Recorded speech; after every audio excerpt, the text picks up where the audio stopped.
December. So, which he's trying to do is 6 essentially. Hey, how are you? Good to see you. This has been a while. Yeah.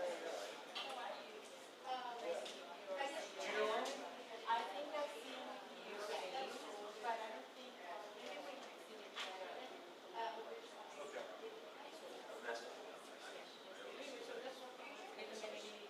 Well, community relations, and then within that is the whole stuff. And a couple other units. Okay, perfect. So, we used to deal with Angie and her medication. Yeah, She's still on the Okay. So lately we didn't really get connected. So- You are always on her. Right. Well, she had a family emergency, so she was out for some time. Whether we had She just got back. Yes. But if you have any questions, yeah, you can send me just call me.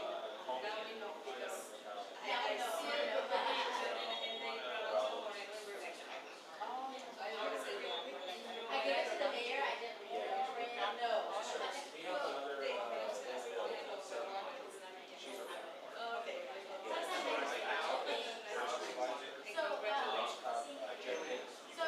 Wait, she's gonna need,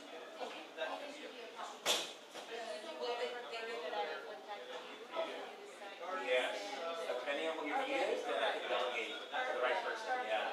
You got the guy. Okay, good. You found the right guy. Used to be me.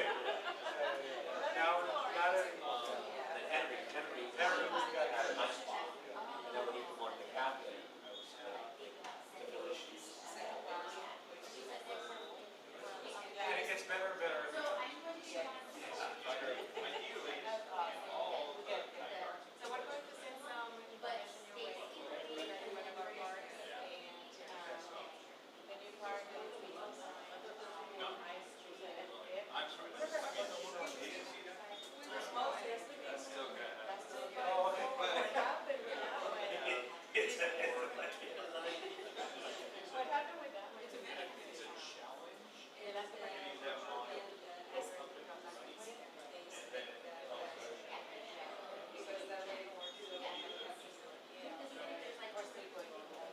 So there's just So where's the one? Got it. remember the boys club? Yeah. Right there. That's good. So it's really for the housing, right? No, it's a public park. Well, it's going to be public park, but really kind of serve that apartment complex that's there and Isn't it like continue to the south.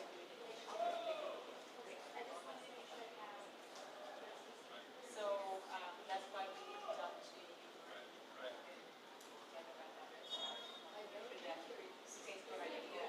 Yeah.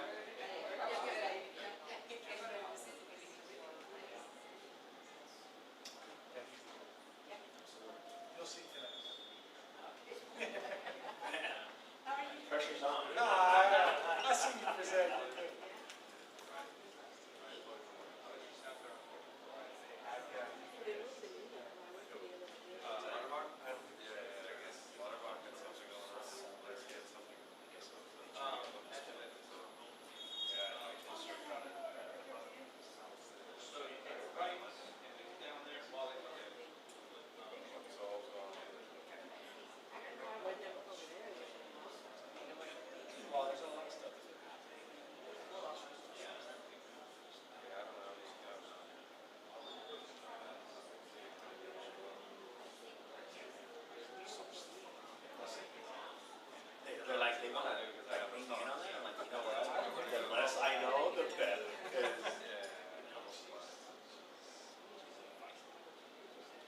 there's an HDMI cord. There's two. So this is HDMI 1, the flash. Right. This one. This one is. This one. This is HDMI 1.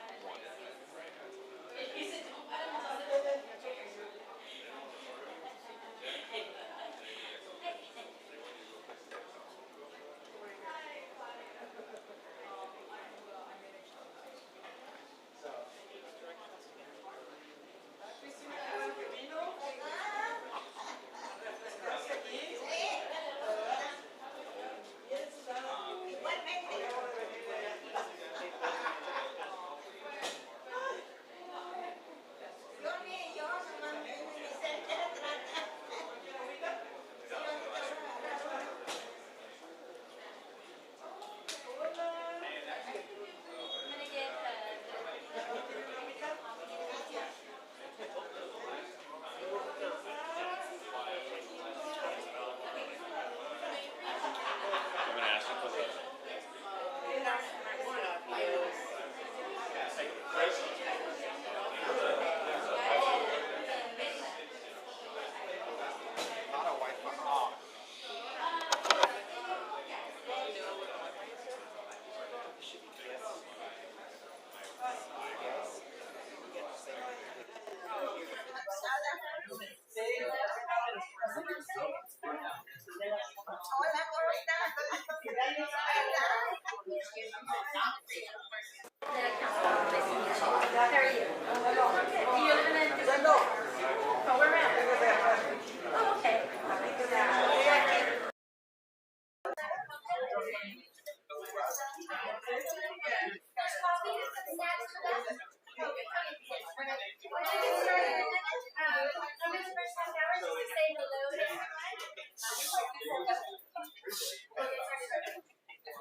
Better get us through that long day. How are you? Nice to see you. What's did you guys just finish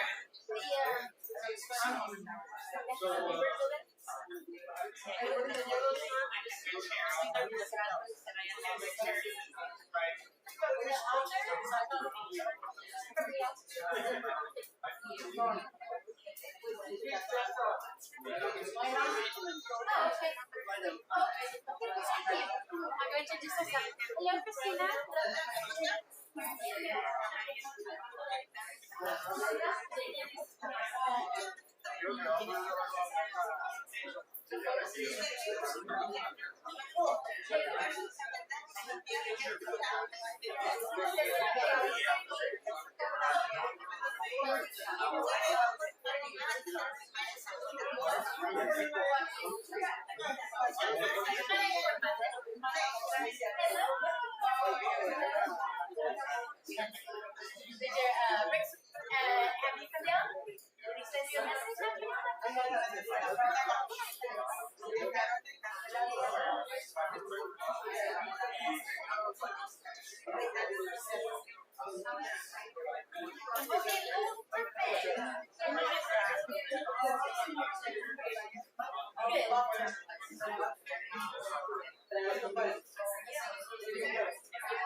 Sí.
Old fashioned. Oh yeah.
¿Está bien en inglés? ¿Mande? Ok, tú puedes, quieres sentar más cerquitas a Regina para que puedas, si tienes preguntas o algo. No, nada. The mayor's office is next to it. So, puede ir así. And then, si ocupan, we always for them to get you out to this. But you know, ya sabes que okay, so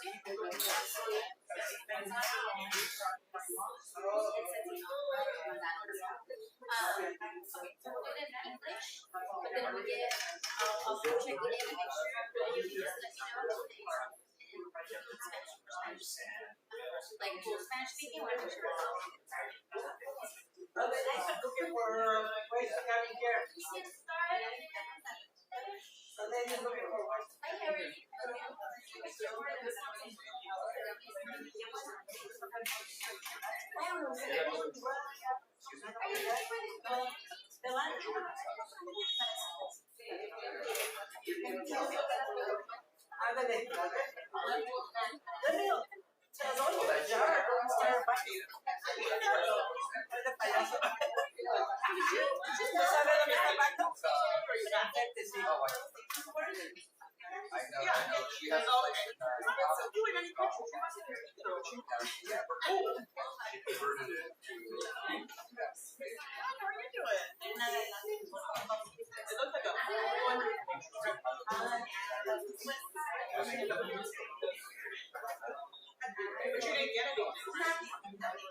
we didn't make them come up. Yeah, now they're going. Are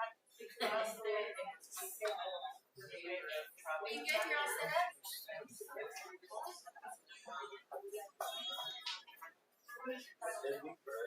Did everybody grab something to drink?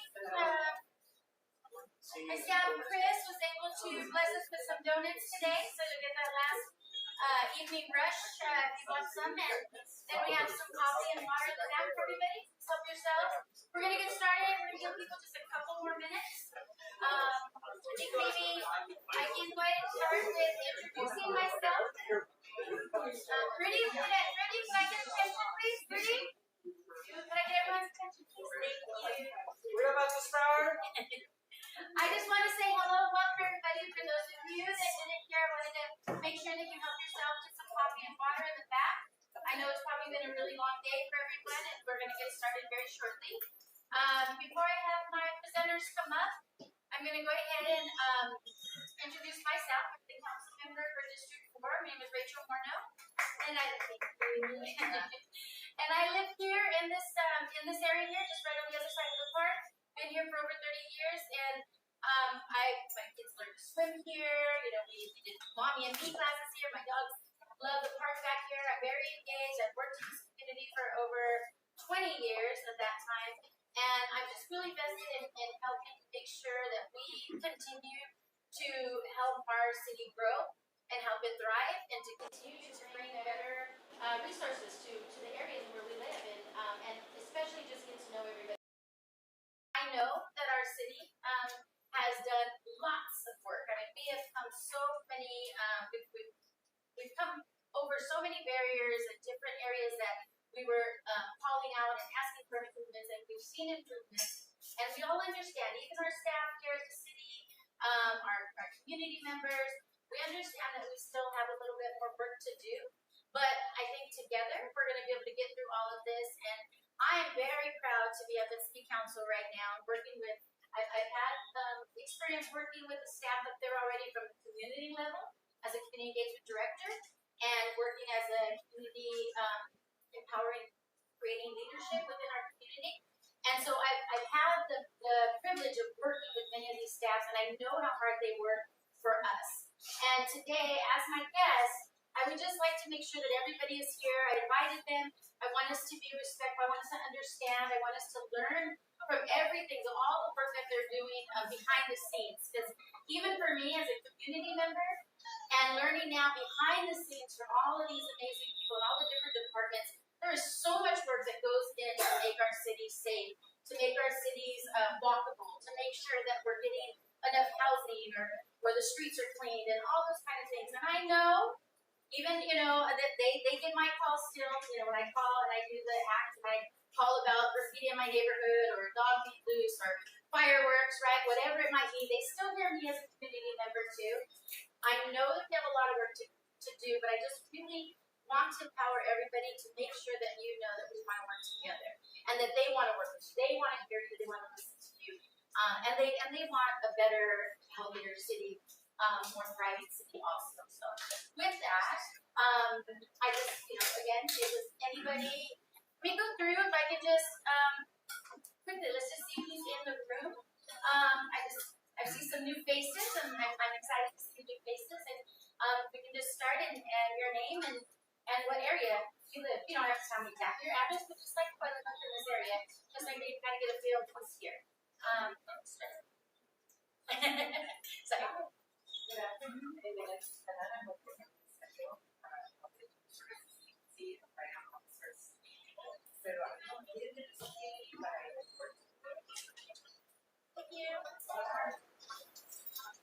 Hi everyone, my name is Patricia Medina, promotora en Elena. I don't live here in Chula Vista, but I do work here. I spend most of my time in Chula Vista, so whatever happens.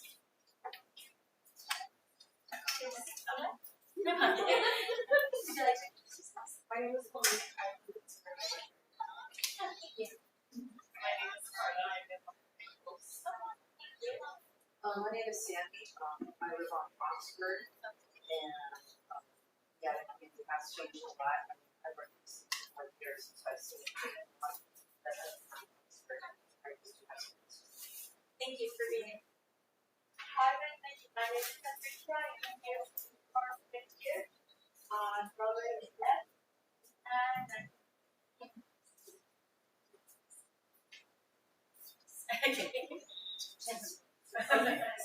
Regina Moreno, I work in this area of Alaudabac.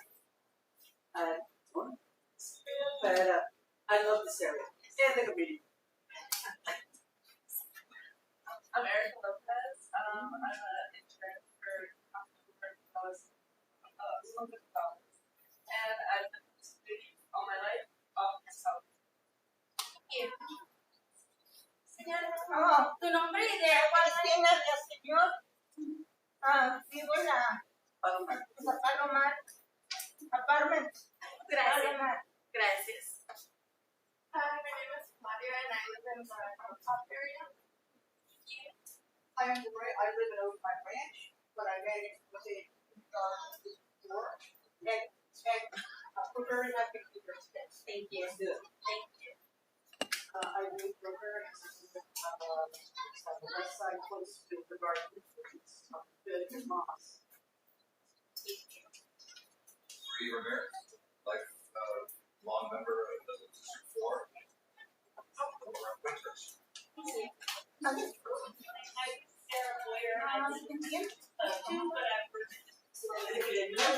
With you? Oh, Thank you.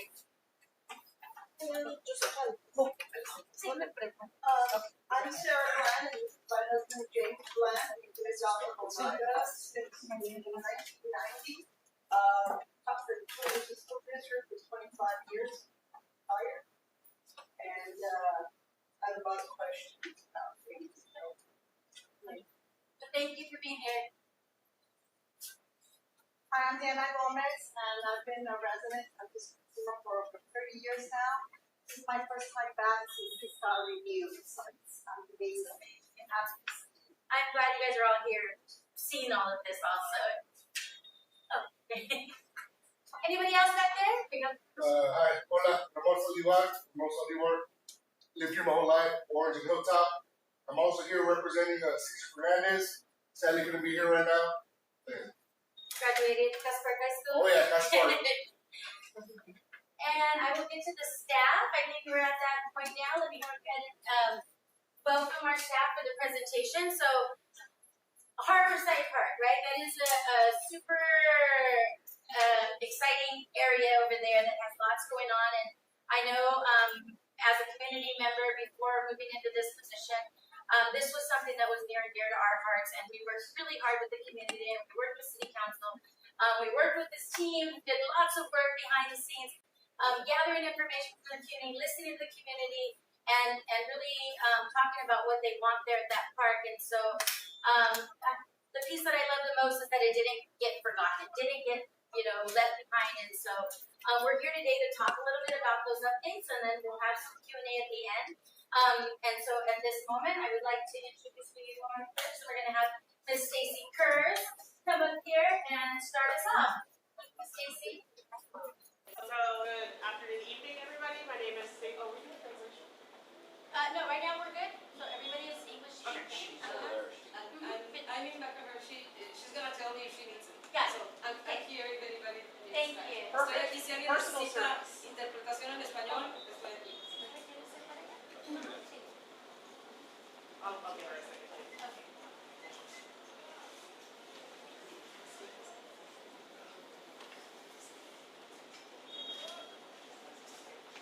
Great. Well, my name is Stacy Kurtz. I'm the Director of Housing and Homeless Services for the City of Chula Vista. Know many of you for a variety of different reasons, but also some new faces, so hope to get to know those that I don't know yet.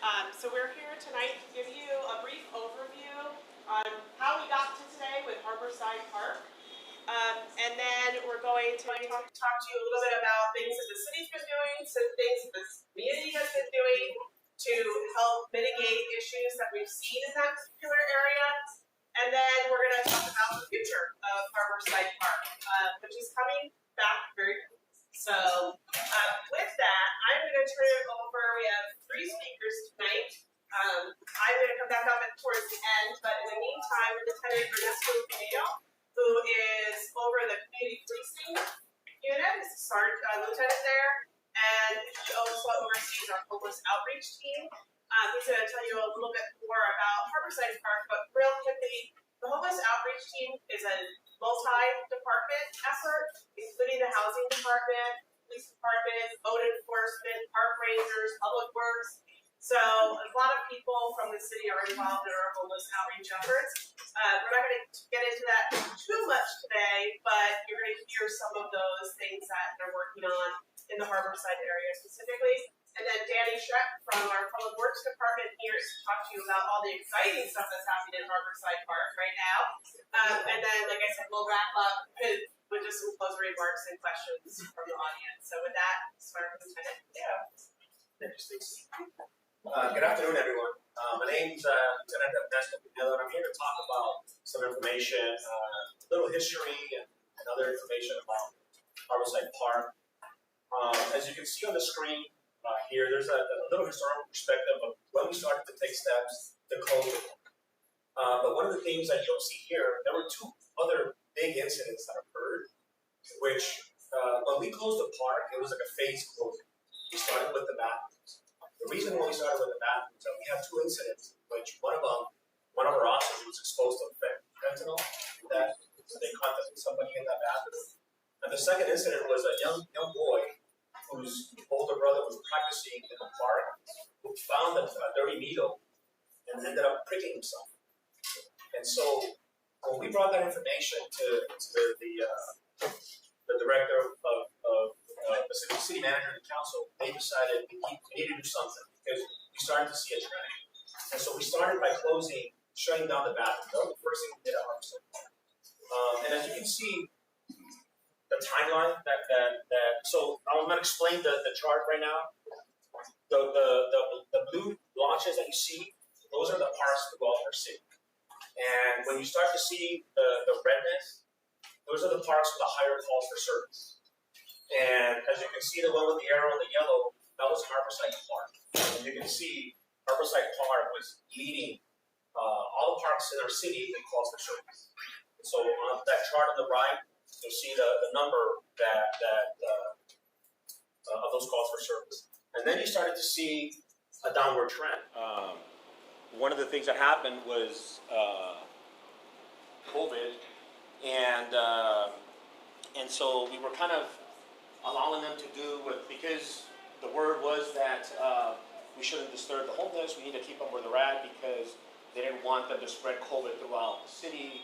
But it was kind of quite the opposite. You know, it seemed to us, because the hot team, the homeless outreach team, we never took a day off. We went out day in, day out during COVID, and we were speaking to them, and very few homeless individuals were affected by COVID. It was interesting. I think we had more staff at the police department that got COVID than the homeless did. Myself, I can knock on wood, tested about 27 times, never got COVID. And I work with the homeless directly every day. So obviously you saw the calls for service, they started to trend downward, but still, those are very high calls for service for us. And then we started to take additional steps to hopefully mitigate the problem. When we ended up closing the restrooms, we eventually we had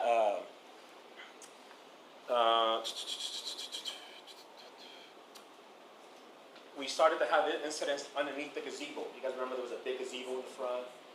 We had a stabbing there. We had other incidents that took place. There was a rape there. So then we ended up taking the gazebo down. Then they congregated to the little tot lot that we had there. This was kind of shaped of a boat. You know, there was some stuff, indecent stuff that was happening. The homeless were defecating and urinating in that area, kind of negative uses for the community and for the kids to use. So we ended up removing the tot lot. Then we removed the large lot. And then eventually we ended up finding a deceased body at the park alongside the school fence. So, you know, Harborside Elementary is on the north end of that park. We ended up finding that. And I think that was one of the things that we decided, you know what, it's unsafe at this time. And we ended up closing it completely in August of 2022.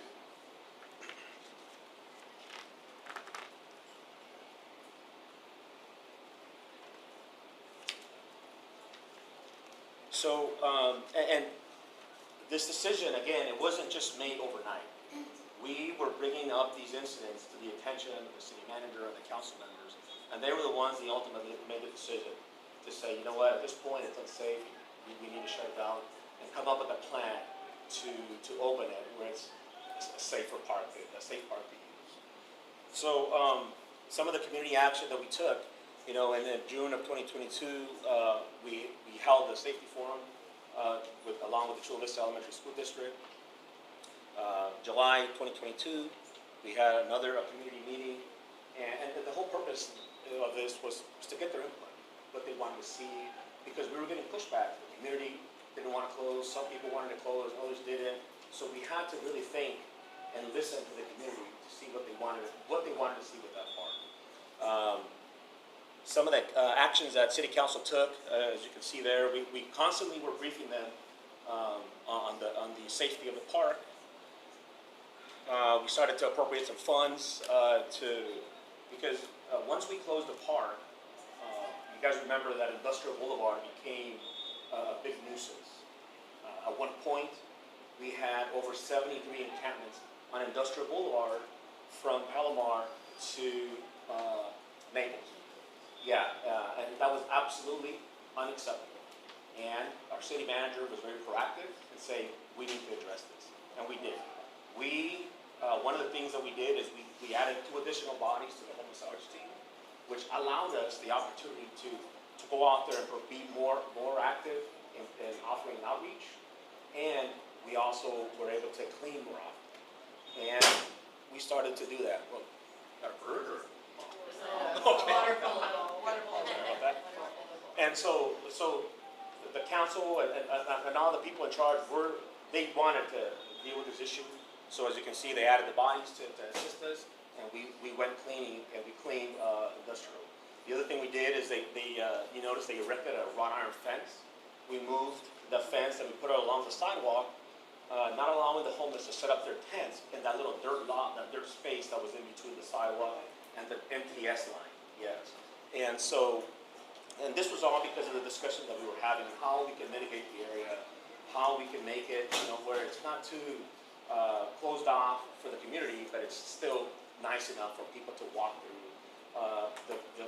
The straw that broke the camel's back was when the parents were walking the kids to school, and the homeless were on the sidewalks, and they were leaving the place of safety to walk on the road to get on.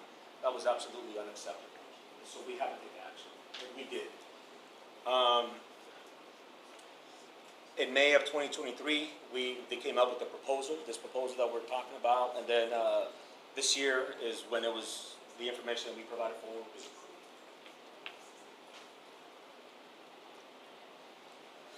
And when we talked about when we added additional bodies to the team, we were able to increase our outreach, increase our patrol, and increase our cleanups.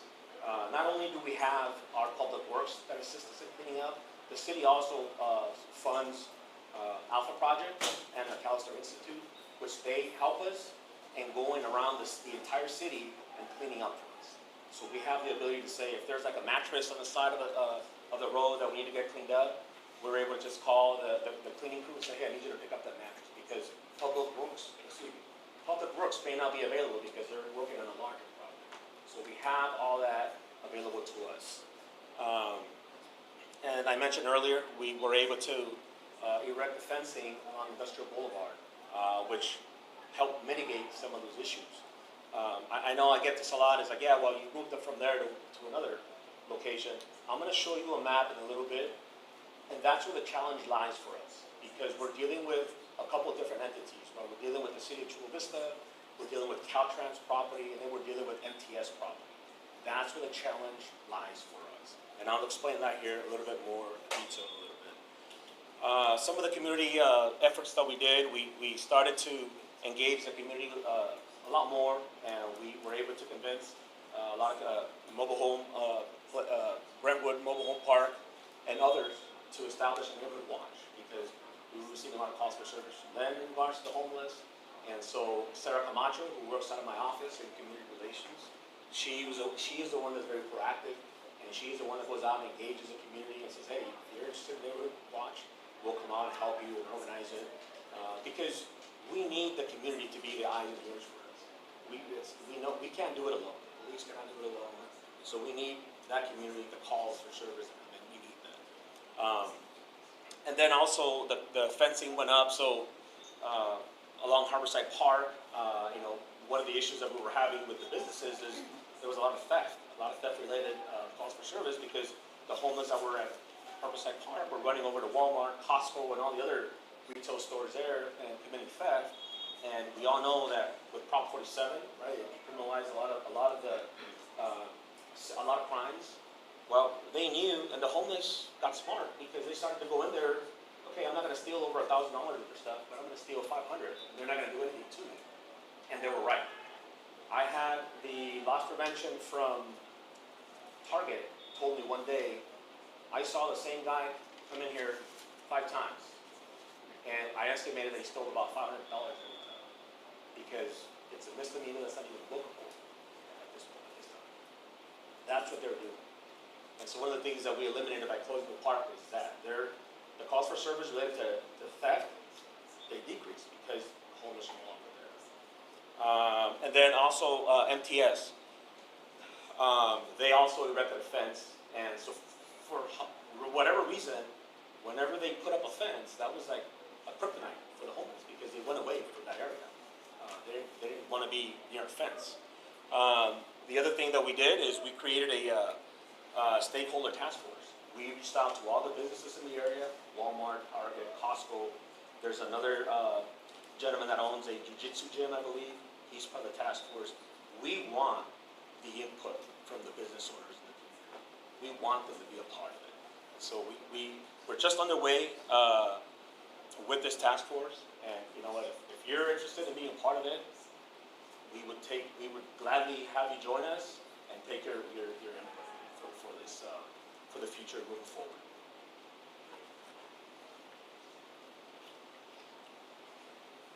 Again, here's another chart that shows.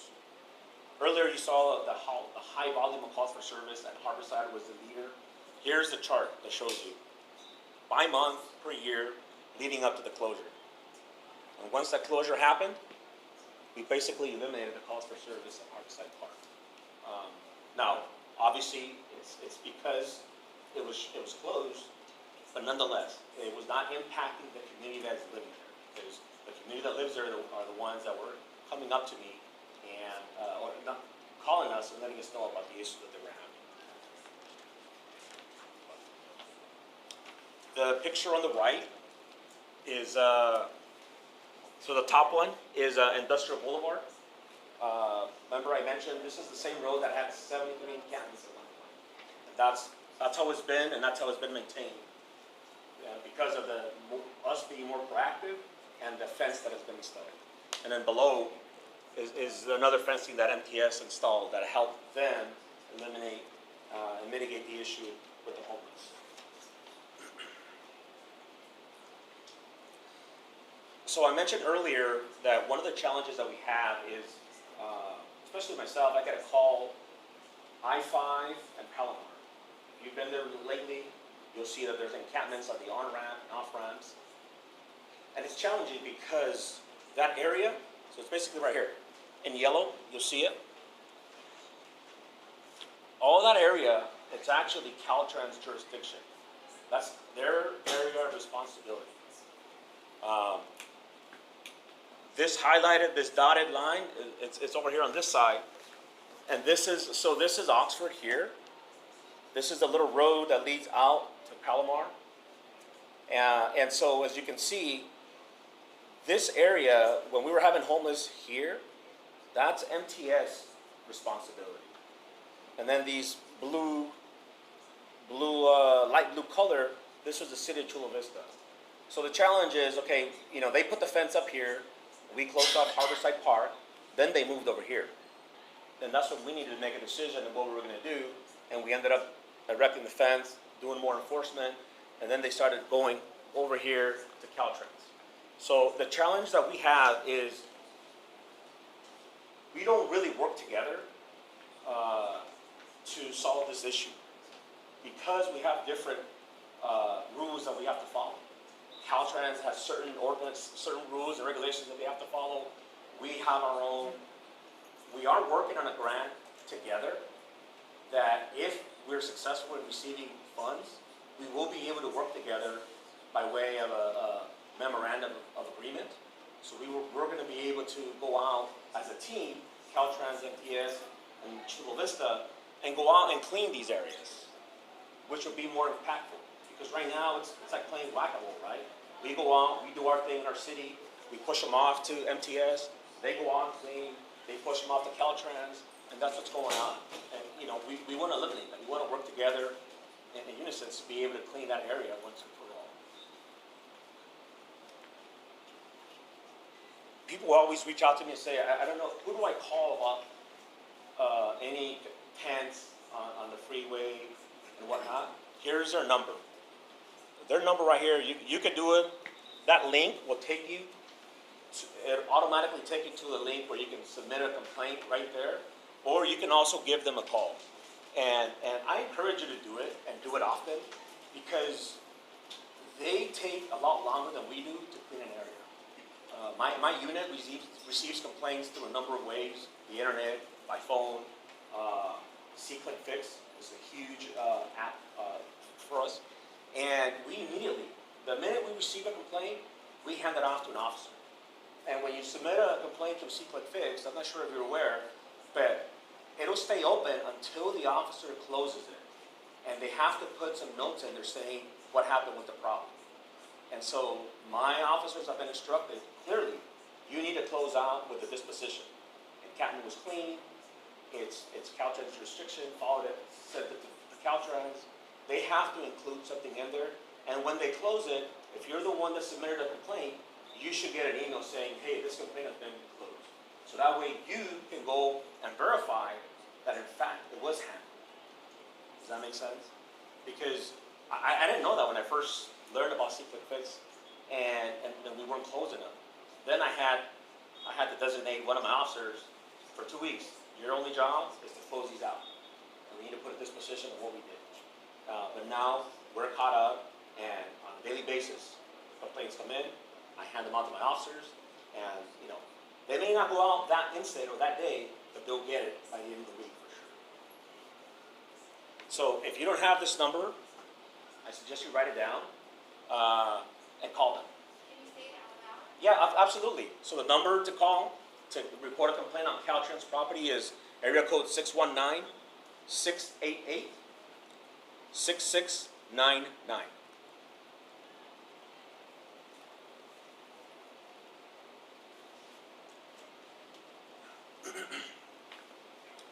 So here is sort of like a chart of what you can do to report, planes, trash, debris, and all that stuff. So obviously on the left side, if you see any of this going on, like if there's a danger to life or property, this is when you should call 911. Is there a crime currently in progress? Is someone having a medical emergency? Is there a fire? They should be 911. And on the right side, it's our non-emergency number for the police department. C-Click Fix. And on our website, if you go to the Homeless and Housing Solutions website, they have a list of resources that you can access as well. But obviously, non-emergency number is important. 911, you all know. And then the C-Click Fix app, huge. If you don't know how to access it, you can scan that barcode on that blue poster board, and it's in there. It's one of the options, one of the resources that we have for you to access it.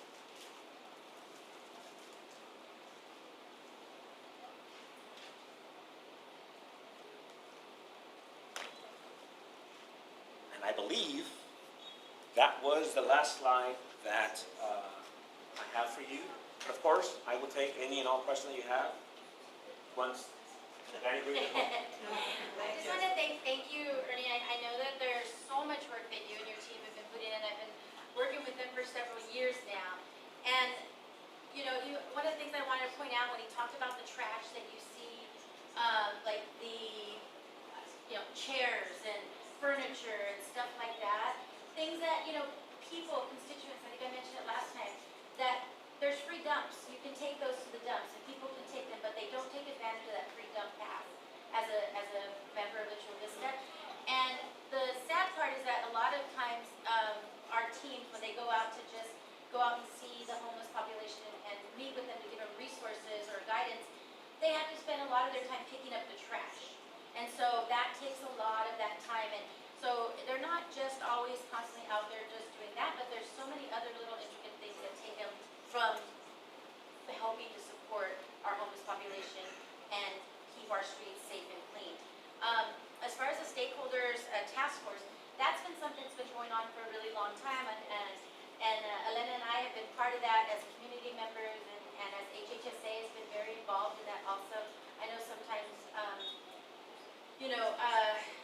those things are passed by, but as a community, Walmart, Costco, that's the big goal. A long time ago, before it got really bad with COVID, we were all meeting on a regular basis to help address some of those issues.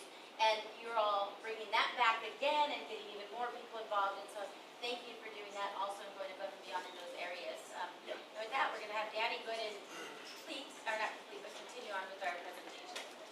Thank you very much. Hi, I'm Danny Schreck. I'm the Parks Manager for the City of Chula Vista, and I've been put in charge of reconstructing Harborside Park to get it back open to the community and get people and bodies there to make it a fun, safe place for the community. So far, we've refurbished the bathroom.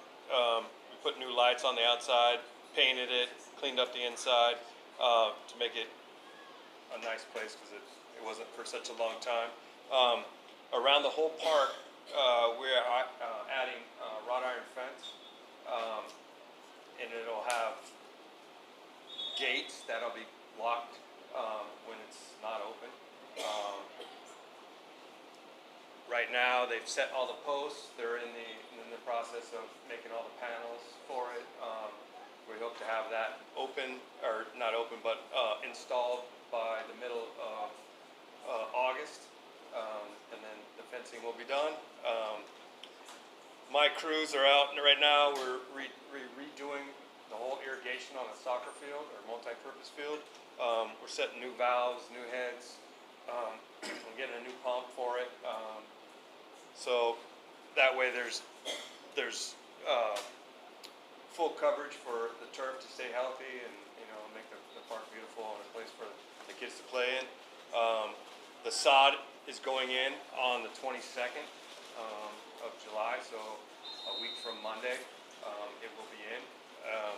That'll give it enough time to establish and be healthy by the time the park opens up. And then that way we can somewhat program it to have teams there and bring people to the park and hopefully keep the homeless from taking over. So just on the back side of this, actually it's going to be right here on this dirt lot. We're going to pour some concrete and we're going to put a trailer there for the ranger station, and hopefully it'll be a place for the police to do reports and stuff like that. So the ranger station is there's going to have 2 part-time staff there the whole time the park is open. So they'll be there for any situations that go down to help mitigate, you know, encampments and all that stuff like that. So they'll be there on site. So if anybody has any questions or anything like that, there will be a trailer for them to go to talk to the rangers. The resurfacing of the basketball court, we've painted all the standards starting today. The backboards being painted. The courts should be resurfaced. I'm hoping Tuesday or Wednesday of next week they'll start. So that'll be brand new and a place for more people to come and enjoy the park and play. Just hit this button? Yeah, right here. So as you can see, all of the outside of the park is got mulch. We're redoing the walking path that goes around. We're gonna put some stabilized DG there, make it look nice and new. We're resurfacing the basketball court. The skate park is gonna stay. We're all the areas around the basketball court and around the skate park, we're putting a different color stabilized DG to bring, you know, some contrast to the park and give it so people have a place to sit and watch basketball and all that. This particular thing right here, we just got word today that we are going to put a mini pitch soccer up front, which will have lights, and so it's basically taken over the footprint of where the big gazebo was at and part of where the playground was. It is 60 feet wide by 120 feet long. It'll have a 6-foot sidewalk around it. It comes with a light. It is donated by Paul Ariola, which is a Chula Vista native. He plays for DC United, I think.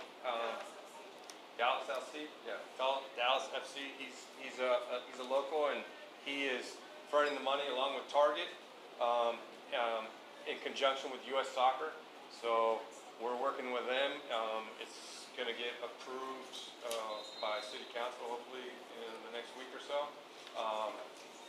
But we've already started to hit our timelines and trying to get the park open to the public as soon as possible. We demoed the concrete and we're forming up, and we're going to have a company come in and pour the pad for us, and that construction of the actual court is done by U.S. Soccer, so there'll be a company that comes in and plays it. It's not indoor and it's not outdoor, so it's a conjunction of both. So it has an acrylic floor in it. It actually has walls to keep the balls in, but there is an out of bounds line, so it's almost like futsal if you guys are familiar with soccer. So it's going to be like that. It's going to be up front. We're hoping that brings a lot of interest to the park and a lot of visitors to the park, and basically between the futsal or mini pitch soccer, the multi-purpose field, and the basketball courts, we're hoping that it goes back to the community and belongs to the community again. It makes it a good place for you guys to recreate. Danny, I just want to mention that Lauterbach. Lauterbach Park was pretty much, I mean, I want to say it wasn't as bad, but it was pretty, it was on the scale for sure. And when we redid that and we put a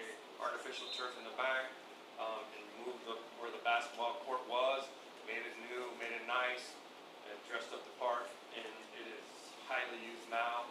The community is using that as hopefully as much as they use Harborside. And there's more eyes. They really, I mean, even with the environment there, taking a lot of the hiding places basically. So it's all about the design, the environmental design that you create there to make sure that the eyes that are there are the positive ones that are walking. And we have our elders that are walking through there. We have dance groups that are in one corner. We would have a person that just uses their lungs and sings in the corner like a little songbird. But it's really nice to see the park how live it is. And that's like our hopes, you know, and our dreams and our responsibility as community members for Harborside to really help support that also, and with all the work that everyone's doing. So we're hoping to have the park open by fall. Quick question, will there be natural shaded areas in the park? As of right now, that's the plan. But moving forward, when the futsal or the mini pitch gets in, we're going to look to have some kind of shade structure there for that. Is there a dog area? There's no dog park. Not in this one, not in this one.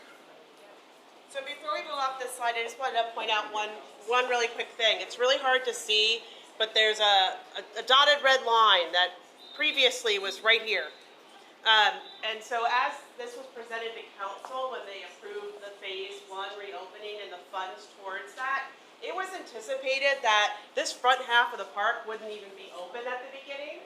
So this mini pitch and adding this feature up into the front of the park is something that's now going to reopen the entire park to the community, which wasn't initially anticipated through that generous donation that will be going to council and hopefully accepted next week. So that's exciting because that's not something that we anticipated being able to happen.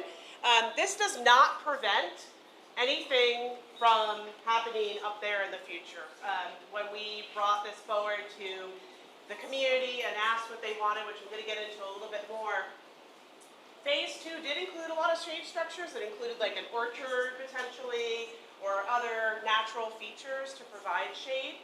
And then and some other features as well, exercise equipment and so forth. Phase 3 was looking at potentially bringing a community center to the front portion of this. But when you're talking community center, you're talking millions of dollars. You're talking years away. And so we obviously want to get this back in the community's hands much faster than that. And so this really will be a phased approach. This mini pitch that's going to be going to council can be moved. It's a pretty easy setup and take down, so it could be moved in the future and reused somewhere else. So it will not go to waste, is the point of that. So with that, I'm just going to quickly fly through. We did have a lot of engagement with the community. Many of you, I recall, being at these meetings. I think all of them were at Harborside Elementary School. And so during the course of 2022, right after we closed the park, we had meetings, we had surveys, and we really, wanted to hear from the community as far as what it was that they wanted to see at the park. And so what we heard during that time period is that all the features that were at the park everybody loved and really would like reinstated. So that's what you're seeing by Danny's presentation today. One point that you didn't really talk much about, but the multi-purpose field that's being resodded, that's going to be a soft launch. You're not going to see full use of that right away because it does take time for sod to set. So you're probably not going to be able to program that heavily at the beginning, so you're going to see some phasing in of some of the features at the park as well. As far as the hours, when we presented to the community and did surveys back in 2022-23, the community indicated that they wanted to see safety was the primary concern of the park, right? So the fencing that's going in there, the ranger station, ensuring that there's staff on site to be able to man the park was really important. And so what we heard during that time period was weekdays in the later afternoon after school hours was important until dusk. But after it got dark, that's when the park would close, or right around the time it's getting dark. And on the weekends, we heard about 10 a.m. to, again, until it gets dark out. So 10 to 7 p.m. are the intended hours when the park first reopens. As Danny said, fall of this year, so coming quickly, intending to reopen the park. As I mentioned, this does not stop the city's seeking to add additional amenities add additional phases to this project and build ultimately what the community would like to see based on the surveying that we've done. So this is the surveying that we last did with the community about other things they'd like to see. The picnic area was one of those places, additional classrooms for things, and so that would be really a community center. So we're going to be looking for grants and other opportunities as they come forth to add amenities to the park. So with that, we can entertain any questions that you have at this time. Yes? I know that you said that I would really like to see a community center there because it's been really underserved. And I think having a community center, it might deter people from hanging out that shouldn't be there. But in the process of waiting for all that, is there any way they could do some kind of mobile rec? I mean, like, I know the city has one already, but do something that they can do mobile rec that can bring the kids in. Because it's kind of like type elementary where it's the school and the rec center are running up against each other. So if there's some kind of like a little bit larger scale of rec, and we're waiting for the community center to fix it, or there's any possibility like that. Yeah, the department is certainly going to be looking at the types of program that can be useful there. I will say that we did talk to the school district early on in this process as well. They do most of their after-school programming on the site. They have a pretty decent-sized yard there at Harborside Elementary, so there wasn't really a desire for them to spill over into the park at that time. That may change once it's reopened, and we're certainly going to continue our discussions with the elementary school. They're part of that task force that we were talking about. They just couldn't be here this evening. But she reached out to me and is anxious to see what the plan is. So we'll continue those conversations. This is about. So, I just want to appreciate these young boys here that are that have been first to be asking questions about Riverside Park.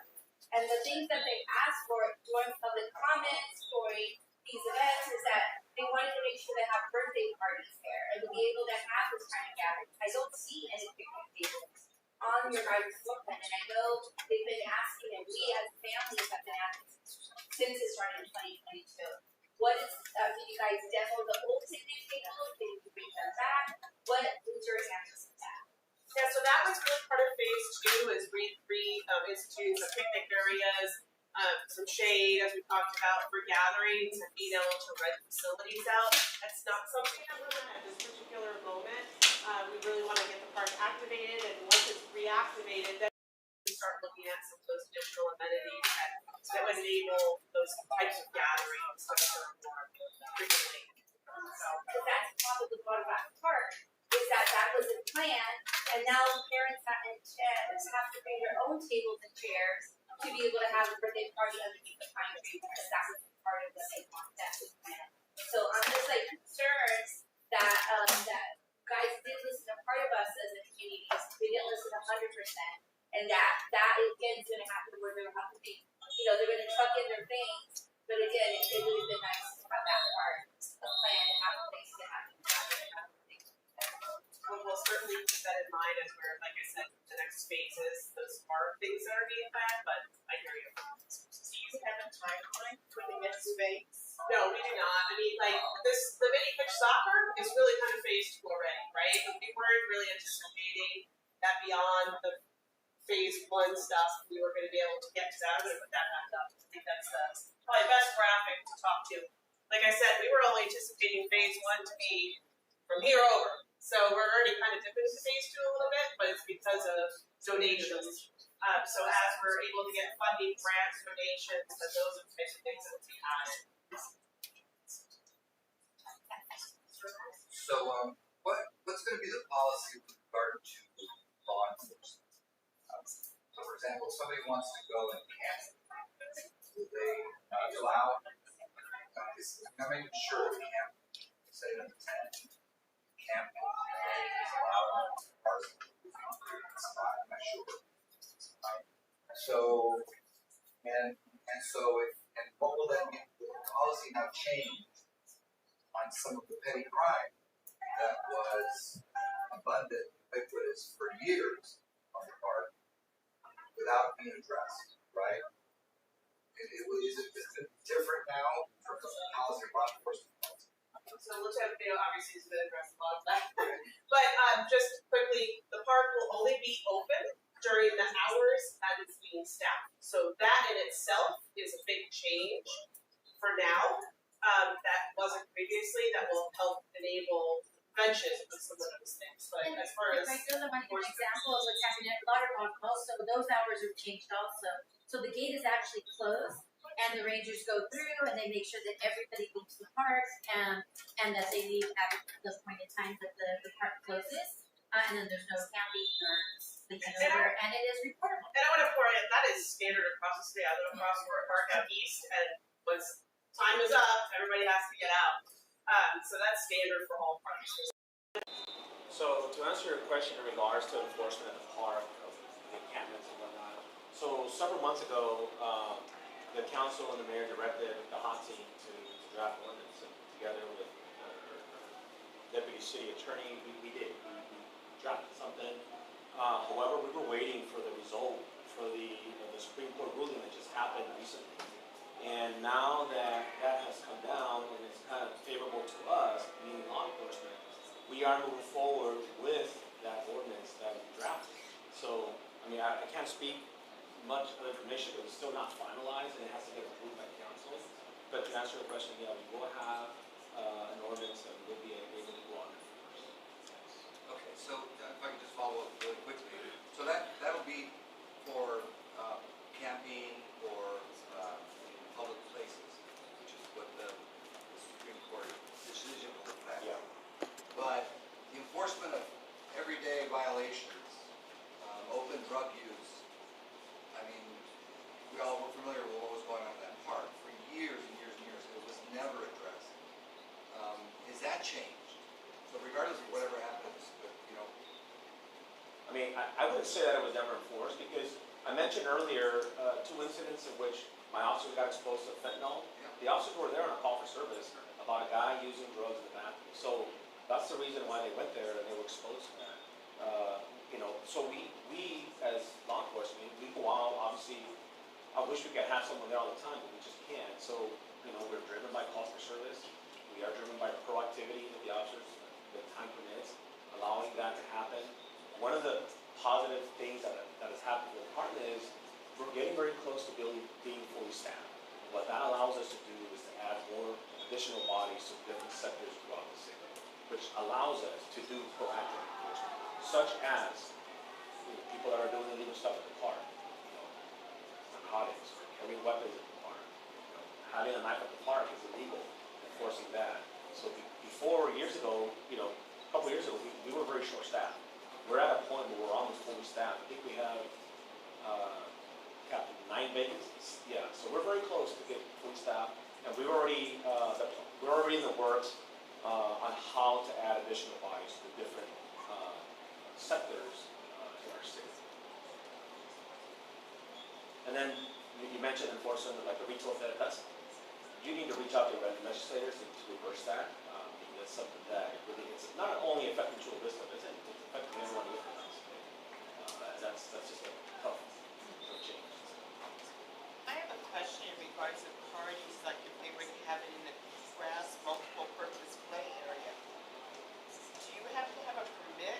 I mean, like say if we were to go to East Lake Park, some areas you have to have a permit to have a party there, or can like 10, 12 people have a party in that one area, all in one area? Do you have to have a permit in that area, or what? The city of Chula Vista, some parts do, you have to have a permit. Yeah, I think there's a rule about 25 or more. 25? Yeah, there's a masterpiece that one. Yeah, so if there's a gathering of 25 or more, whether it's using a sports field or any type of field, then you are supposed to get a permit. And so it would be enforced then? Yeah, I mean, I think at this point in time, we're not anticipating having any rentals at Harborside when it initially opens. It's going to be pretty heavily programmed from a standpoint of like mobile rec being there or other activities in order to really get the community reactivated in that area. And then really the rental side of things is going to come in later phases. And I just wanted to, because some people might not have heard, but she was asking about the policy and rentals. So if you need to rent, if there's going to be space at the park where you can just come with your family and have parties, and And there are rules and regulations. It is all written, like, I think per park, and kind of, if you wanna reserve certain specific areas, there's on the, Park and Rec website. And so, I just wanted to make sure that they heard it back over there, because they didn't hear There's your still question. two concrete pads on top of that are still in that where the tables were, so, I mean, there is a place in the near future when we all have that, maybe go to phase two that is gonna be reactivated.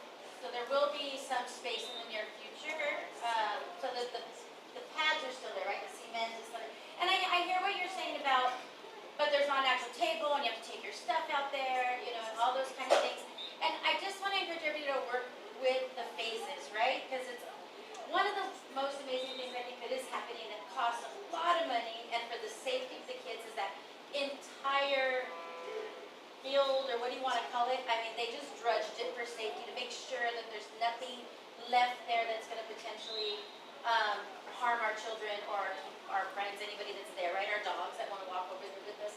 And so, that was a lot. So just when you come to all the dollars, it's how do we get this open? Because the community is saying, we need it open, we need a place. And I think we're gonna grow this and develop this all together with time. I just want to mention that over, gone. Your team. Oh my I goodness. think it's with the news. Because, yeah, oh, okay, okay. Because over Larabak Park, I saw your team in action. So they just walk out of there, they're looking around, they see some homeless people, they go and ask them, give them resources. So it's great to see it. I see it in action there, and I hope to see it in action in this other park. Absolutely.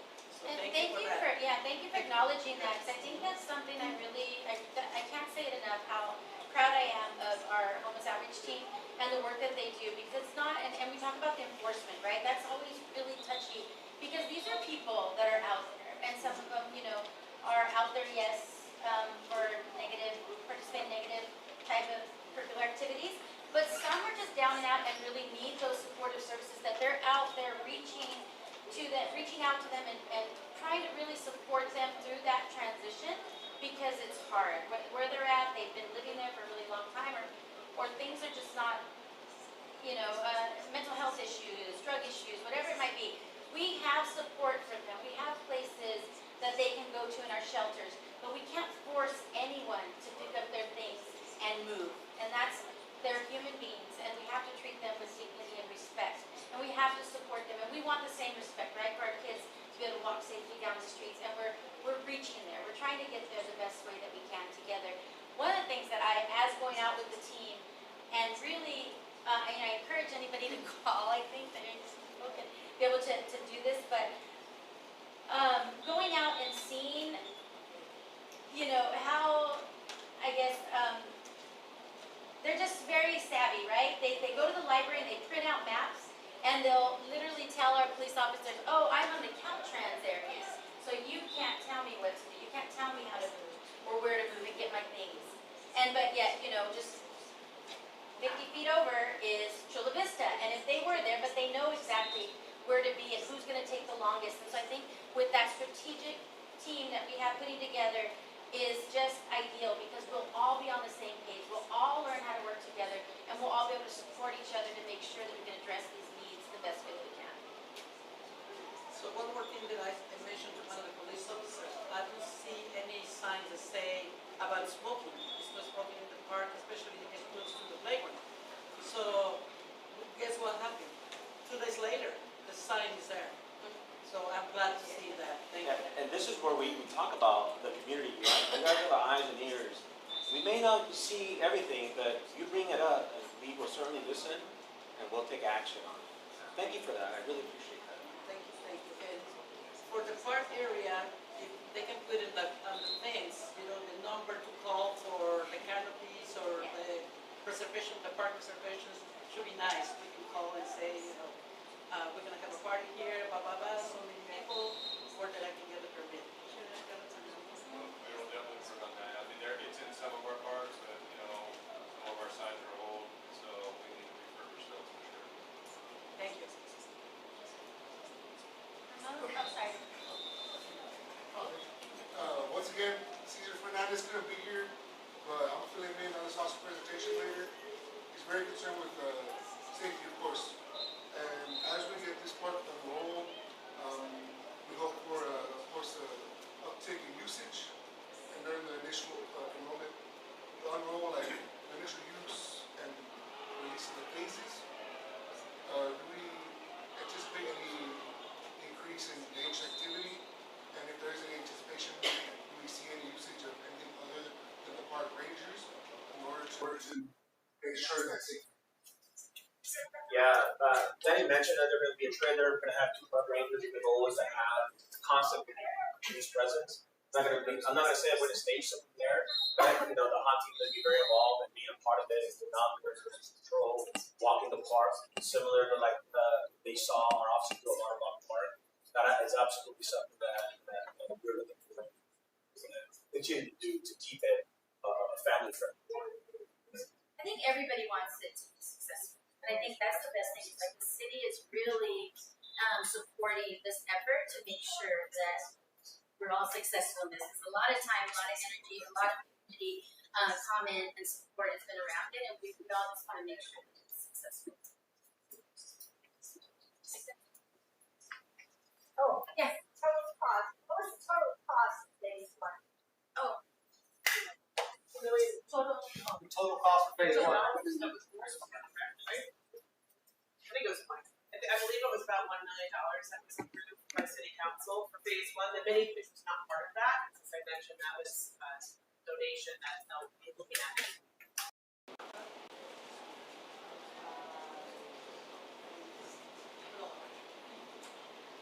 She'll get you the exact number and what funding source is being used for it. It's one of 2. I know that. I didn't end up taking the final item. I took the initial item to council, but it didn't get approved at that time. The city's doing a lot of work to keep the costs down, so we get more things for our level. We have another question. I have one last thing to say. I want to say thank you to Christopher for listening to me yesterday in regards when I made a phone call in regards of industrial and getting onto the I-5 North. Yesterday, the homeless were really inundated there. This morning when I went, there was no one, and it looks so much better. My concern was, we have a daughter that works mid-shift, and anytime she made the exit or whatever, my concern was if she was to hit one of the homeless coming off the freeway or going onto the freeway.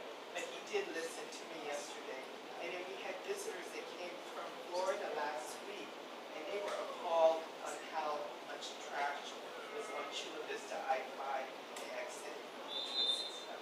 So I do think, I mean, it looks so much cleaner this morning when I got onto the freeway. Yeah, and I'll be honest, And I didn't realize how the map, when you showed it in detail. And with MTS and Caltrans, Yeah, so that's a challenge, but we work, I talked to Tony Alcala, is like the director of Caltrans, and we talked it about. would be nice if they had a representative here from Caltrans. And that's part of the strategic plan that and today actually Christopher was out with Assembly Member Juan Vargas's office. And so we're wanting to show them at the state level, also federal level, that this is a huge issue for us. And because we have this beautiful weather, that's why we have this other issue. Even with Harborside School, to see the security guards when the poor kids are there walking back and forth every morning, I see the poor kids. Yeah. To have security guards, for protection for the homeless. Yeah. But thank you for sharing that map. And I didn't realize that. And I think it's really important that the community still stay involved. The reason why we're here today is because of everybody's voice, because of the concern that we want it open and because. And it was nice of them to invite us. I didn't realize. Yes, I also want to acknowledge both the youth officers, the city officials, our city councilwoman, and the staff. I've noticed a big improvement, and I just want to acknowledge the hard work that, the more power, the more support we've given you guys. I can take my daughter to the library, and I feel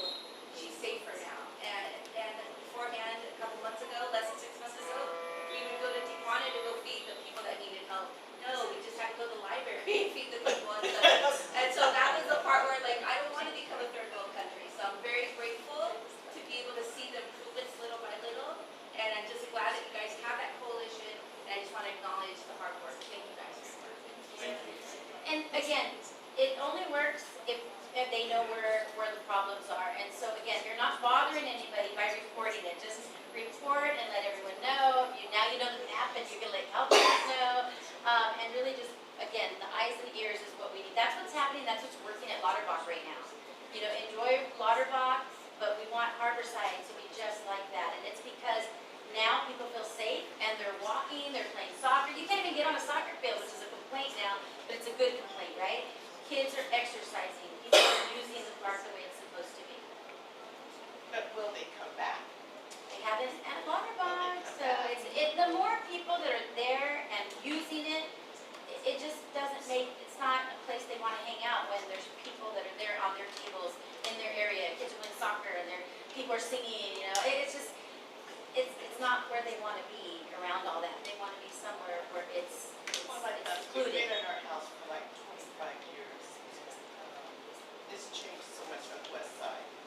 I mean, from the streets, from the trash, and like I explained to you, we have trash every 2 months. And it didn't used to be like that. It's changed. And then to answer your question, I mentioned the ordinance earlier, so our goal is to hopefully approve that ordinance, or I say council approve it, simultaneously open the park, so that they have the ability to experience. And we do use the app. We use that a lot. That is the best way to do it, because it gets tracked that every day the city and notifies you. Yeah, we use that a lot for cars that have been parked there for like a month. And there's a whole slew of issues that you can report on the city. Graffiti, potholes, homelessness, abandoned vehicles. Question right there. Did it help when, a couple of years back, when they started building some of those modular homes down here off of, So is that Main Street? those are still there, and I do visit them. And I got to talk to them, people that are there living and getting their, things in order so that they can move on to other places. And so they are working. The people that are there, it's a beautiful community that's there. It's very clean. They own it. They really take care of it. They eat there. They congregate together, but they learn. They have lots of workshops, things like that for them.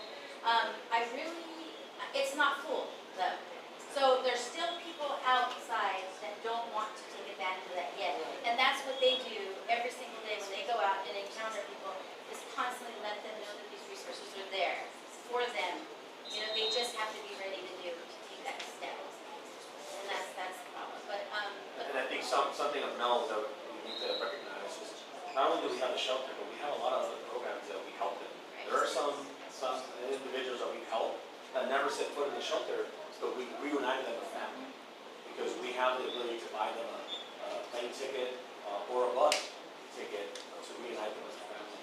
We work with other providers because if they're already working with another case manager in another part of the county, we'll connect them with them because that tells us that they're part of either North County or East County, and that's how the vetting process. That's how we go on it to see what the best fit for them is. Because the shelter is not the best fit for everyone. Some people have substance abuse issues, some people have mental issues, so we have to address those before we get the issue. We have a number of programs available to us to assist the individuals experiencing stress. Yes.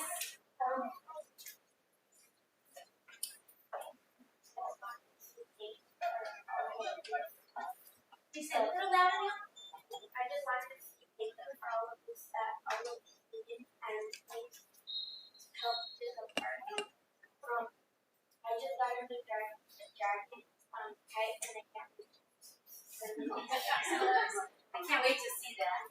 And he's actually already asked me if he can be part of the resistance. This is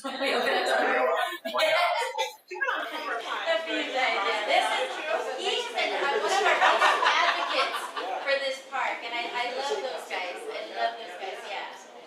They're very invested. Yeah, they are our future. Yeah. Absolutely. So, and with that, I think there's other opportunities. I think everybody here, let me make sure. If anybody any more questions for our wonderful team here?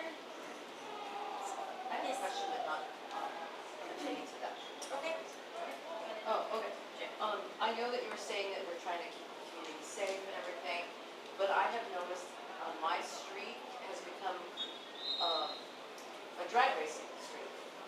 And I did try to contact your office, I didn't get a response, but I called you, I sent a message, maybe about, I think it was in May or June, where the car crashed into the cinder blocks on the corner of Oxford and Hilltop. And that is not the first time it's happened, but on Oxford Street, it's getting really bad. Cars are racing all the time. The kids, when they're walking home from school, they can't, if they run across the street, I'm cringing when I'm looking out my window. The kids are out on break, there's a couple of kids new to the neighborhood that are riding their bikes, and I don't think they realize how bad the traffic is. And there's no stop sign. I remember a few years back, I asked to see if there was a stop sign or some speed bumps, and they said no, because the fire department was on Oxford. Well, it's not on Oxford anymore. And from, I would say, Montserrat all the way to Hilltop, there's no stop, and if you ever drive down that street, the hill goes down. So if somebody's walking down there, you're not gonna see it until you hit them. If you're coming up, you're not gonna see it until you hit them either. And that's my concern. And it's not just my street, I've noticed that it's getting a lot worse, and that's my concern. I mean, don't get me wrong, I'm not here just for that, but because this really interests me since I worked in recreation for a long time, I just want to make sure that we're gonna get something there. But this is really bothering me because it's crazy, and a lot of people don't report the accidents on that street on Jocelyn. They just kind of pack up and go. I don't know if they don't have insurance, but there's always accidents on that corner, and that's one of my concerns. I just hate to see a kid get hit on that street, or even seniors. But that street is a lot of seniors, myself, and so, and if they try to walk across, somebody's gonna get hit. Yeah, and Chris, will you want to give your information? I know we're already talking with our superintendent. Actually, it's our traffic. Yeah. Yeah. So, hey, you know what? Speeding not only is an issue in that street, but it's throughout the city. No, And so, it's something that we can certainly, I was not aware of the speeding in that area, but we have, like, we can send our traffic division to go on, do some enforcement, we'll do a speed trailer to see what's going on, but certainly, I'll give you my business card, and, send me the information. If there's a certain time of the day or a certain day that it happens, please let me know. You say 24/7? Well. Yeah, and we're monitoring a couple streets right now that we've reached out to the team, and then they're reporting back to us, and so we'll make sure we get those on. My concern is because it's a lot of older people there, and now I'm starting to see younger families come in, and they don't realize that this is not a good street to ride your bike on. Yeah, and we're just so impacted here, so yeah, and our dogs and all of that, we don't know about, right, but Can thank I you. add to that? Of Because course. I live in the same area, kind of around it, Sandy lives. And on that same street, when I go to church, when I go Montserrat and left, coming down that hill, you don't know how many times I almost been hit by someone who had a day. Soon they don't stop at that stop sign, or even going the other way, going east. I guess they look to see if a car is there or not, and they just zoom through it. And I'm always thinking, God, please take this place out, make their Don't be surprised if they show up. I'll give you an example. So the traffic officers throughout the county, they do once a month. They go to a different city. They do it's called Motor Day. So they converge. The last time they did it in Chula Vista, they were here for 4 hours, and in 4 hours, 20 of them broke 208 tickets. So that tells you how bad the problem is throughout the city. People are driving fast. People are distracted. All those things. And so yeah, they do go out and do it, and they bring these events to the city. But I will certainly bring it up to my traffic division to have their officers be out there with their enforcement to hopefully mitigate the issues. Personally, I'm just gonna say the stop sign doesn't work. Yeah. Yes, they'll make the stop sign and it's like, keep going. So, I don't know if they can put some bombs or something. bumps. Yeah, I have nothing to do with the speed bumps, so you have to speak to engineering and another department. But we can, but they can assess all of that, but you're right, I mean, things, especially in our communities where they feel like, I don't know, maybe that we don't have as much surveillance, and we're just so much, we have so many little tiny streets that they're in there, but with that, I do want to encourage everybody, we do have the flyers for Measure P back there. Measure P is what creates the funding for speed bumps, for, better sidewalks, for better streets, and there's a lot of information in here. Measure P is potentially coming on the ballot, or is officially ballot, and it is something that is very much, this is why we've been able to do so many of these improvements all over Chula Vista, not just here, but this swimming pool right here was Measure P, this rec center, and I know many of you have seen this back in the day, and because of this funding, we were able to do something like this, and so, and Harborside is also Measure P also. So this is how we're able to do this. If you want to grab one back there, there is a survey, and you can actually provide your voice on suggestions on how you want to even see some of that money be moved around and used. And so Measure P is very, very important to our city, and that's how we're able to do more things. The other piece, I wanted to invite everybody. I think I love the participation from everyone. Because again, coming into this role, I always said I'm not going to do this by myself. This is something that I really am here to work with all of you to make these changes and all of the staffing and really to have that collaboration between all of us.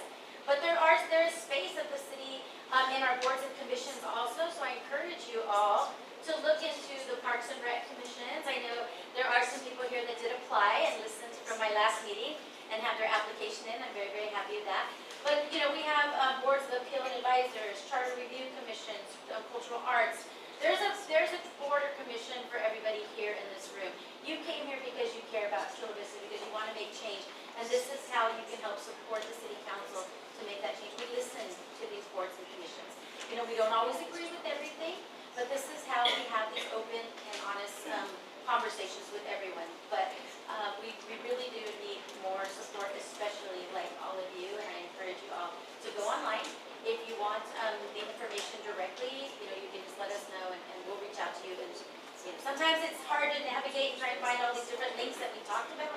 Please feel free to contact my team and see if there's anything that interests you from today, whether it's stakeholders meeting, whether it's the See Click Fix, the app, anything that we talked about today. Please, as she said, Chris is very active. I'm going to give Chris a big round of applause for all of the help that he did at the community. He is my extension, and he knows he's been in this community with us, doing this work for a long time now, and I couldn't do it without him, and so, and all of you. Any other questions? Yes. I have a concern. I have noticed, maybe in the last 6 months, the number of people with their cards set out on the streets. I have seen them on Main. The one I see the most frequently is the one on 3rd in front of where the old 99-cent store was. At first, I thought it was just in our area, but I was driving down G Street, and there on the corner of G and 2nd was another one. And they have their cards with their umbrellas, and they're selling cocos y frutas. My concern is, like someone mentioned back here, we're not a third world country. And I have mentioned it twice to the mayor. And my concern is that it'll get out of hand like it did downtown in the Gaslamp district. And so, actually, I forgot the little paper where I dropped down. I've seen them in about 9 different areas. Yeah. We saw them in front of Hilltop. And to add to that, the other thing, we also have seen down our street, there's 2 of them that come pushing down their carts.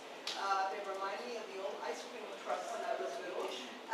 But one of them actually has like a microphone that yells out, "Ya llegaron los elotes, los elotes."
I don't know personally, and I can't speak for what we're doing as a city or health, the health department. But yeah, but we are, it is on our radar. Thanks you for bringing that up. But lots of concerns from the constituents. But they also block the sideways. I actually saw a person pushing their, I don't know, there was a mother on a wheelchair, and they can't go on the street. And so those are the kind of things also that, if they're on the school district, let the school district know, like, you're concerned as a community member. I see children going and eating this unhealthy food. They have a healthy food initiative in their school, like, why are you allowed on that's private property. So the school district can say a police officer can't go and ask them to leave the school district site because that's the school's property. So those are kind of different things. Yeah, and then so just something to add to that, I know that on 3rd Avenue, on the weekends and at night, we have an issue with like pop vendors and all that. And code enforcement goes out, police goes along because it's actually a code enforcement issue. They go out and enforce that permit, that they're doing all that. So maybe they need to be aware and perhaps. Would you suggest then that the C-Click Fix on the corner people, the new fruterias that are going in? It'll go into the right department. So report it. They're coming to city council reporting it, but yeah, that's a. Because they're not even from there, they're from Vista, they're from Escondido. They're from, they're not, if you ask them, where are you from? They literally get dropped off from Escondido, they don't live in our city, they're not from this area. And it's concerning in that sense. Yeah, there's one that, because they come into businesses too. That's on 3rd and Broadway. I saw a guy get paint, I saw stuff inside like the subway. Thank you. They're all over. They're all over. Yeah, they're moving more and more. They're from the beach, like, oh yeah. They're unloading the trucks, right?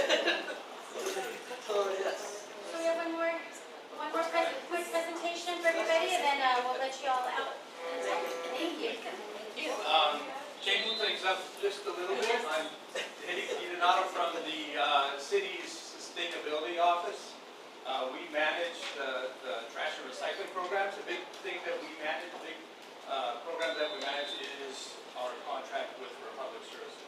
It was mentioned earlier that as residents, you have the ability to get 2 free landfill passes per year.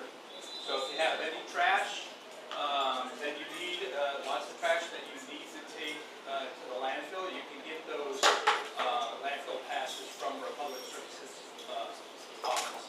You can either request them by phone, you can request them online, and then you can also go directly to their office and pick them up on your way to the landfill. And then pick them up. There's also 2 green waste passes, so if you have a lot of vegetation, if you have big projects, you can also request those. That's 2 per year. Another thing, another perk of is free multi-item pickup. So if you have old barbecues, hot water heaters, televisions, couches, mattresses, those all, you call Republic Services prior to your service date, at least 24 hours in advance, and they will, and then you place them out at the curb, they will come and pick them up. A lot of things disappear during the night. Some people go around but that is also, and that's, you have 10 per service day and up to, I think it's 60 items in a 90-day period. So it's a lot of people don't take advantage of that, and it's just something that they have that in place so that materials don't end up on the sidewalks or in the streets. Yes. Use paint where can we dispose or take it to special place Where do you pick up the trash? Well, use paint. Oh, okay. That is another perk. So the city has a household hazardous waste facility. It's at our Public Works on 1800 Maxwell Road. It's on the way up to the landfill. It's open on Wednesdays and Saturdays from 9 to 1. And so materials that are accepted there by Chula Vista, National City, Imperial Beach, and unincorporated county residents is paints, oils, greases, and cleaners, chemicals, fertilizers, pesticides, electronics, fluorescent lights, batteries, and small, like microwaves, very small appliances. So you were talking about us calling them, which we've used that service before, but that's only for our personal items, right? 'Cause Yes. there was an incident where a neighbor down the street left some items out there, and they were out there for like a month, okay, nobody picked them up. So I actually called Republic, and they told me that they could not pick them up because I guess that was the homeowner. Yeah. So if it's on right away, then you can call the public works. You can do the C-Click fix. You can also call the public works number and have, and they'll pick up items as they are able to. But not Republic. But not Republic. So Republic, if it's out, if you call them as a resident, you call them and then set that time up. If you're a multi-family resident, then work with your property management, and they will, because those complexes have like a one-time a month where Republic will come and pick up those items. We have flyer over there? You have what? We have flyer? Not for, so everything's on our website. Yeah, we have this, but this is food waste. For the household hazardous waste, we do have flyers back there. But yeah, everything's on our website. I can give you my information. You can call our number and ask questions. You can email us, and then it's also on our website that you can access all that information. Another part of what we do, and it's really big now, and that's, I'm sure you're all aware of it, is food waste collection. Right? So it's a state law. It's also a city municipal code. The state says we need to divert organics away from the landfill. What happens when you bury organics in the landfill? It creates methane. Methane is a greenhouse gas that is 80 times more powerful than CO2. That's what greenhouse gases are measured. So that's why we have the food waste collection program. Single-family residents, they can now add food waste, meat, dairy as well, to their yard waste, their green farm. Multifamilies are considered commercial, so they have to separate it. So all multifamily complexes have a green bin, a separate green bin, where the food waste will go in there. And because you're commercial, then you can use a clear plastic bag. So we have different information back there. We have food waste caddies that, as a Chula Vista resident, you're able to take home today. And if I run out, we have, we give them away at our office too, as well as the public services office. What is the phone number? For To call for them, people to come over and pick up the stuff? Oh, that's Republic Services, 421-9400. That's 619. It's on most of your cards. Should be.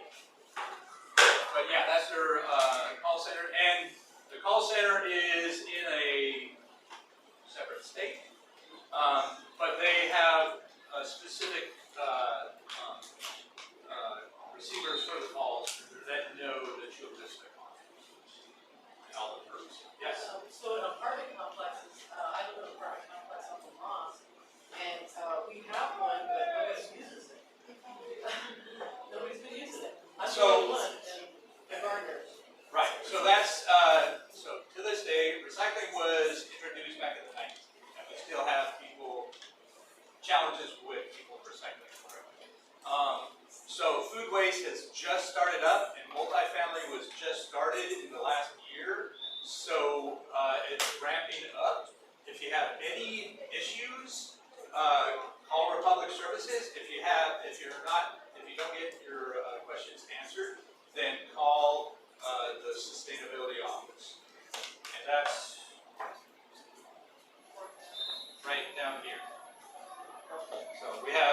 email us, you can call us. And that's another part of what we do, a big part of what we do is education. Education to residents and education to businesses. You might see us out tipping, flipping, looking in your trash, recycle, and green waste bins, because we're just looking, the state requires us to do that. We're giving food tags, that is just education. So we're saying, oops, you missed this, or this is not accepted in here, this is accepted in here. So that's what that's.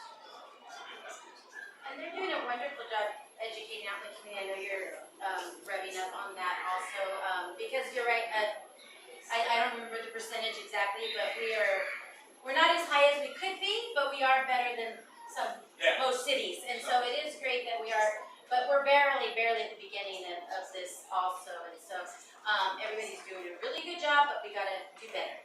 And we're here to help. We're here to educate, because we understand that it is challenging. I just wanted to say, I did see a video that you guys put together with a couple in their kitchen and the gentleman explaining how to put the scraps into the bin or container. I thought that was wonderful.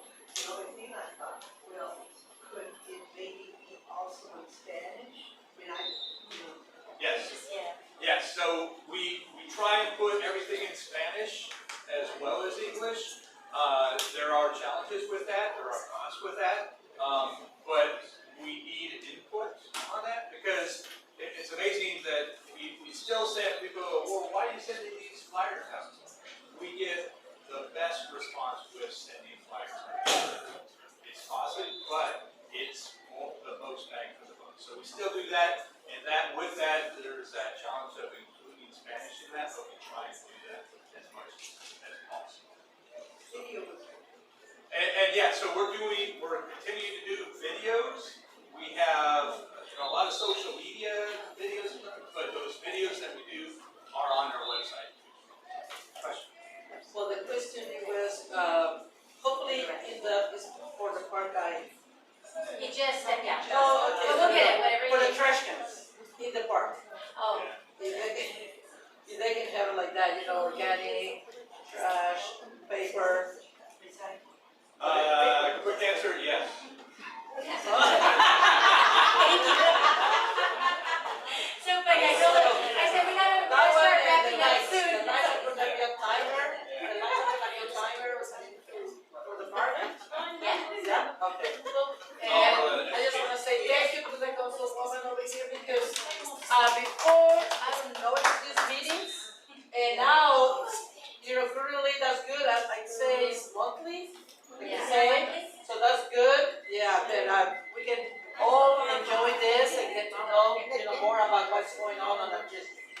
Thank you. Yeah. Thank you all for being here. And I think all this information that you have, this is for you to share. Please, this is how we spread the word out and help people recycle better, right? And help them learn about Harborside and all the other information that they gave you. So please reach out to us if you need anything. We're here to serve you. And it was a pleasure meeting all of you. Thank you. Thank you. Thank you. Thank you. You too.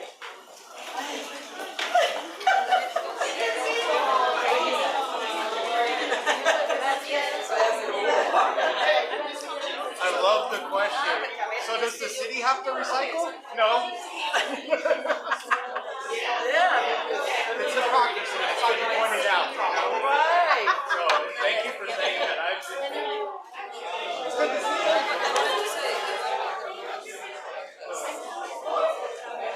Oh, right.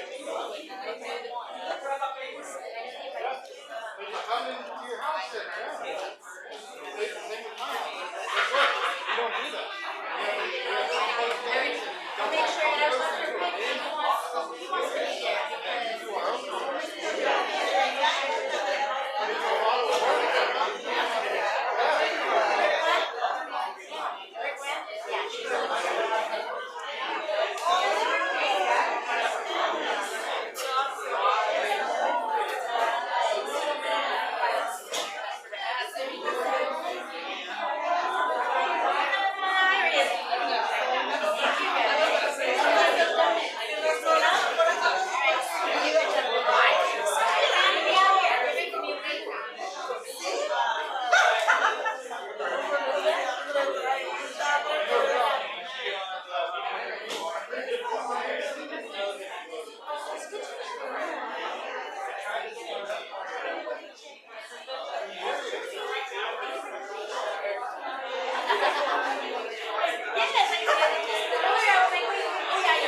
All right, thank you guys for tuning in tonight.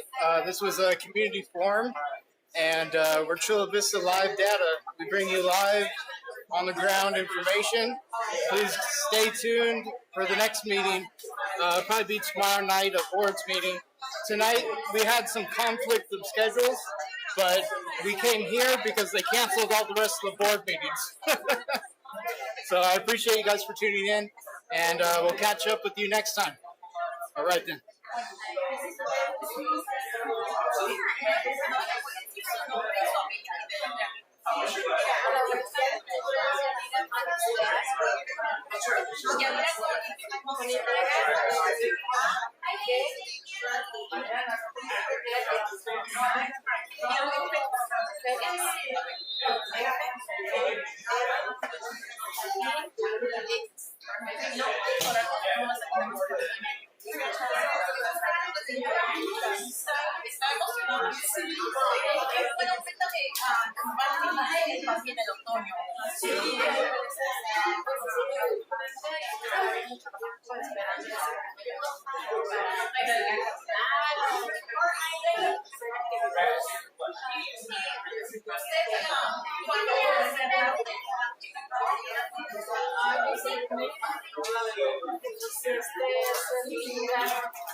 Yes.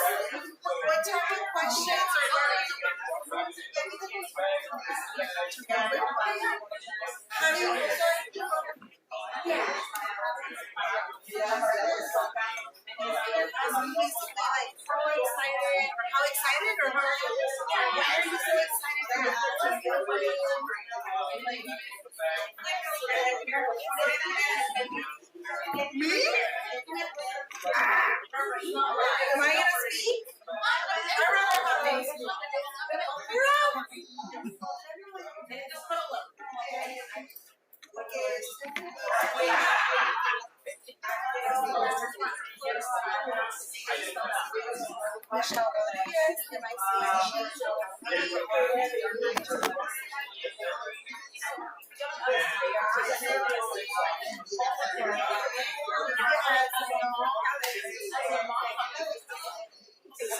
Finally excited, finally we drive by the park and we see, construction starting, cleaning up starting, so we're counting the days every time we drive by and we see a new post, coming up, we're like, oh my god, it's closer, it's getting closer, and we're really excited.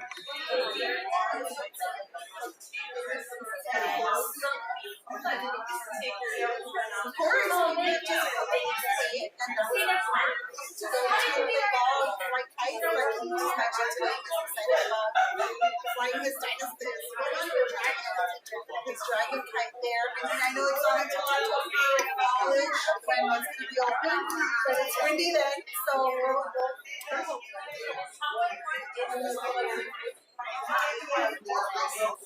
amazing. It's really hard. Do you guys want to chime in to say how hard is